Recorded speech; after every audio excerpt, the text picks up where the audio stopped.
What is going on, you guys? Welcome back to another week of recapping my training going towards a sub 3-hour marathon. This week's video, it's going to be a little different.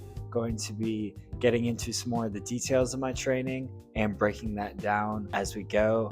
I've got my data laid out in weeks so far up to this point. It's currently week 6 of training, so just going to go over a lot of what's been going on. First thing I want to break down is how my mileage has gone. Week 1, 28 miles. Week 2, 29 miles. Week 3, 22.5 miles. Week 4, 30 miles. Week 5, 31 miles. And week 6, which is the current week, I'm going for 34 miles, but I'm currently at 23 miles on the week. What's happened here is started off pretty high mileage for the base just because I had just come off of half marathon training, and so my mileage was right in that 20 to 30 mile range. And so week 3 dropped down to 22 and a half miles after 29 miles. That was simply just because I was very busy. I mentioned in one of my previous episodes, I worked the cheerleading worlds that week, and just the training was not going to plan at all. So ended up bouncing back, got back up to 30 miles and 31, and then, as I said, going for 34 this week as well. And so kind of what's been going on there is I've been increasing no more than 10% each week, just because that's kind of a guideline for runners, just to avoid injury and overuse over training. Now, the next thing I want to get into is my easy pace. And so in the early weeks of training, my easy pace for my runs was between like 8:35 to 8:40 on those runs. And by weeks 4 and 5, consistently was putting up about between 9:10 and 9:50 for my easy paces. And this is because of two different things. For one, the heat in Florida plays a factor in this. My heart rate jumps higher when it's very hot outside, and it's just harder to keep faster paces, obviously, when it's hot.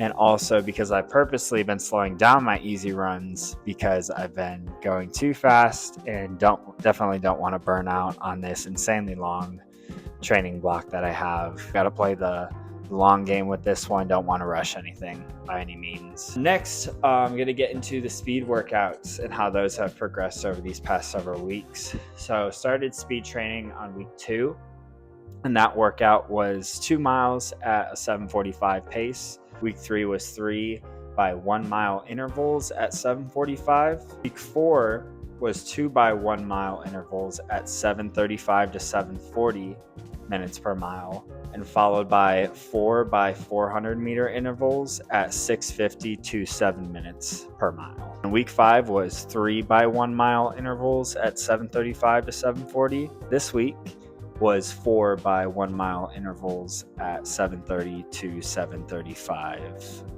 minutes per mile. All of these speed workouts have also had a 2-mile warm-up at the beginning, and then a bit of a cool down at the end as well. The next thing I want to cover is my heart rate adaptation. So this has changed a bit, not too drastically, but mainly on my easy runs is my heart rate is dropping.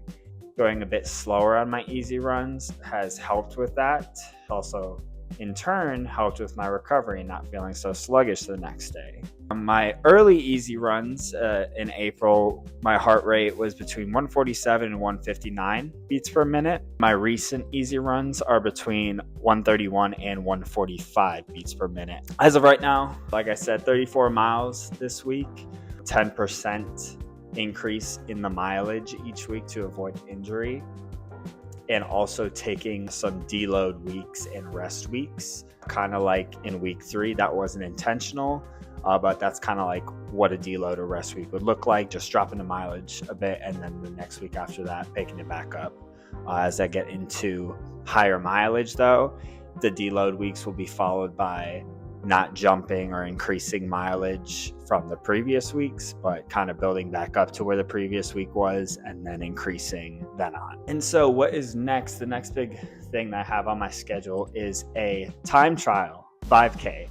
And so I was going to plan on racing a 5K, but just with my schedule with work, I figured it was easier just to kind of do a time trial on my own. And so I found a local route. Gonna aim for a sub 22 5K. So that would be about a 2-minute PR for me in the 5K, holding a 7:05 per mile minute. 7:05 per minute mile. Huh? Wait, 7:05 per mile pace. Yes. And so this is kind of the first checkpoint for marathon build. That just kind of puts us in a spot to navigate the rest of training through the summer and then the fall, see if sub 3 in the marathon is even possible. But just kind of to compare that, for a sub 3-hour marathon, the average pace again is 6 minutes and 52 seconds per mile. So even then, there's a huge gap to fill. Now, I use the Coros Pace 3 as my watch, where I track all of my training data.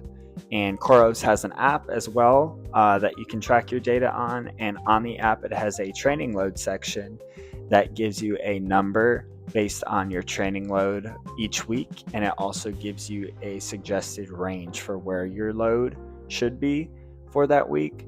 So looking at the last several weeks, I'm hitting in range of my suggested training load, but there still is some more room to push. I think what this has to do with is over the last several weeks, my strength training has gone down. I used to do 4 or 5 days a week in the gym to now 1 to 2, if I'm lucky, 3 days of strength training in the gym, just because endurance has been the main focus in getting all my miles in every week. So that could be a reason why that has gone down. Another thing I want to touch on just a little more in depth is the heat factor in Florida. So as we're getting into the summer months, heat index is only going to get worse, which means I'm going to have to adjust my fueling, my pacing. By no means is it easy running in 90-degree weather for anybody, but not going to use that as an excuse. Going to just adjust and move forward as we should. I know as far as content has gone, I haven't really gotten to capture a lot of the actual training footage. My focus has primarily been on just getting my training in, and with that, in a perfect world, content would come very easily with that, but sometimes it doesn't. And so with that, still learning. As I'm becoming a better athlete, I'm also trying to become a better content creator as well. So thank you guys for sticking with me, taking some time to listen to me talk about my data and where the fitness is at currently. One more time, thank you guys so much again for sticking around, and I'll see you guys in the next episode.